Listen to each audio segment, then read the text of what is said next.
歡迎收睇 Learn Cantonese Literally。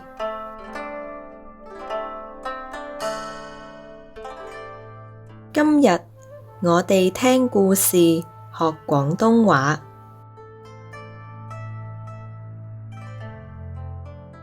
以下嘅故事嚟自晏子春秋，發生喺超過2500年前。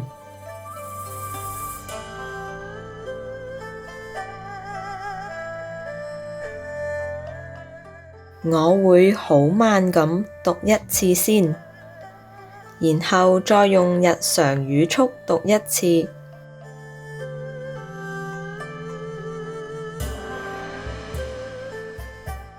大家可以留意以下嘅詞語：撞到、撞到、老虎、老虎、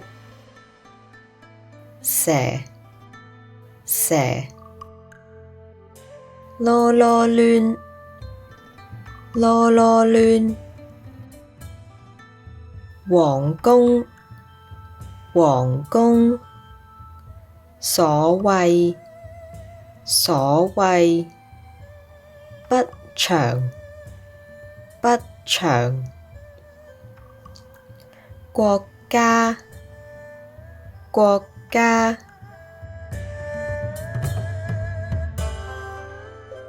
唔拉更、唔拉更、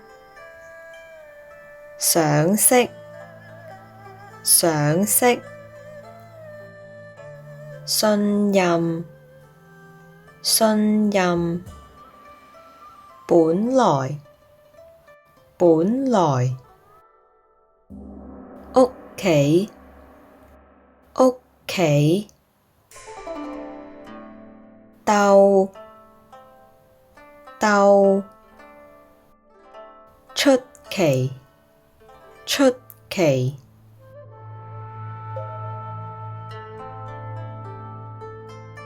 事不宜遲，聽故事啦！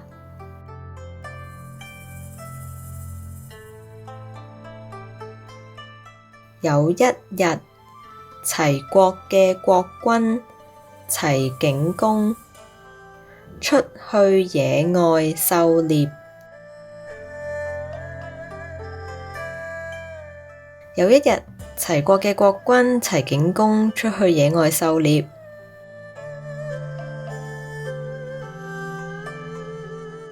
佢喺山上面撞到隻老虎。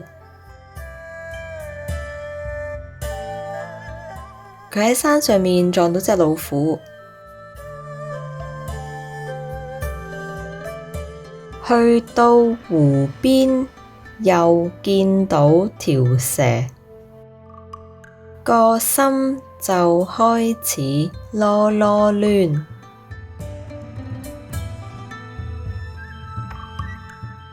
去到湖邊又見到條蛇，個心就開始囉囉攣。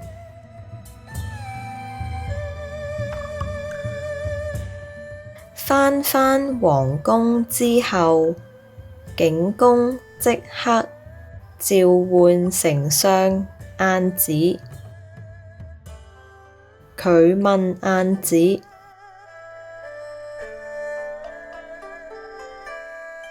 返皇宮之後，景公即刻召喚丞相晏子。佢問晏子：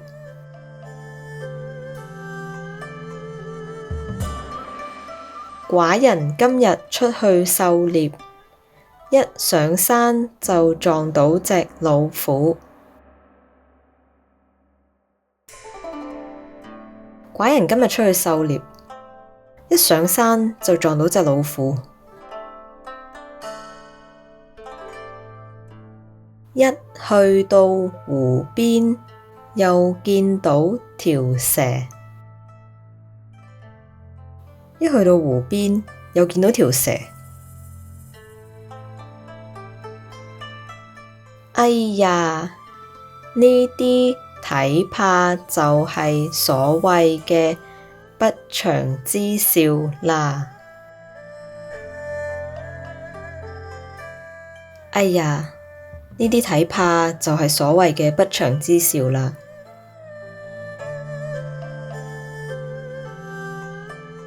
丞相晏子就平心靜氣咁同景公講。丞相晏子就平心靜氣咁同景公講：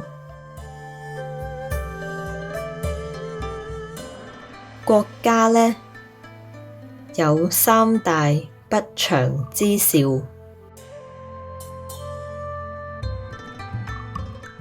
國家呢，有三大不祥之兆。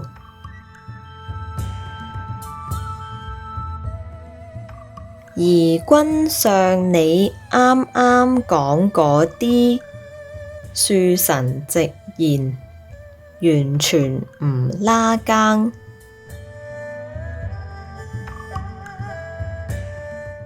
而君上你啱啱講嗰啲恕臣直言，完全唔拉更。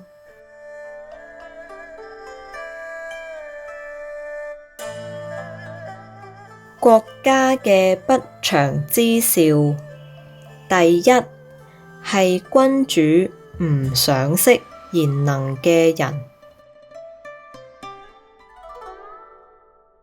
國家嘅不祥之兆，第一係君主唔賞識賢能嘅人。第二係君主賞識賢能嘅人，但係又唔僱用佢哋。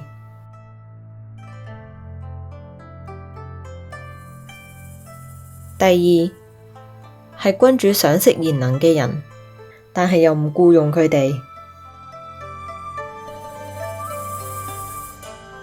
第三係君主僱用咗賢能嘅人，但係又唔信任佢哋。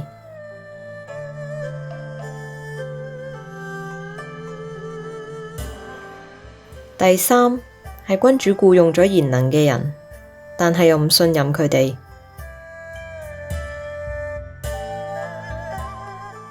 所謂嘅不祥之兆，就係呢啲咋嘛。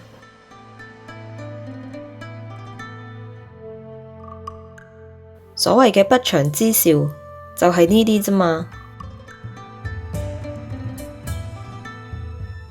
頭先君上上山撞到老虎，係因為山本來就係老虎嘅屋企。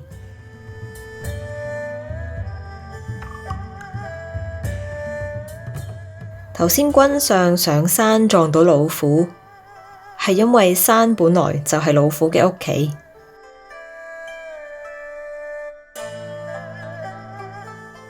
君上去到湖邊見到蛇，都係因為蛇嘅竇本來就係喺湖邊。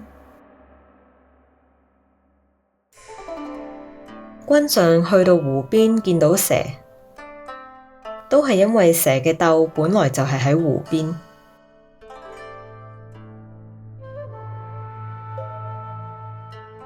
喺老虎嘅屋企撞到老虎，喺蛇嘅竇附近見到蛇，有乜咁出奇呢？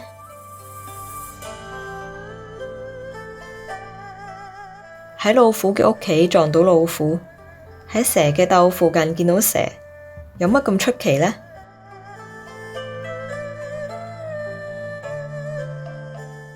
點解君上會諗咗做不祥之兆呢？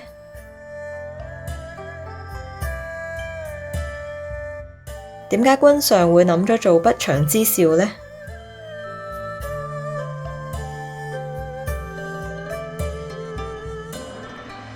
而家我哋重溫一下以下嘅詞語：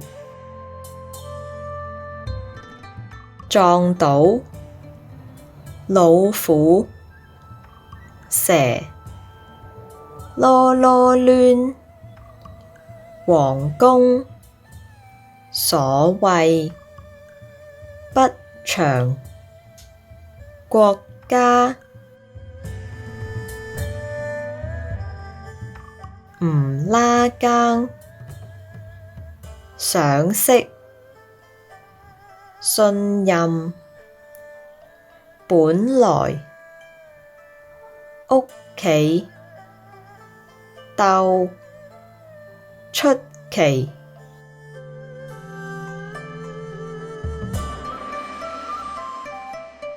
多謝收睇，讚好、留言、訂閱，Learn Cantonese Literally 啦！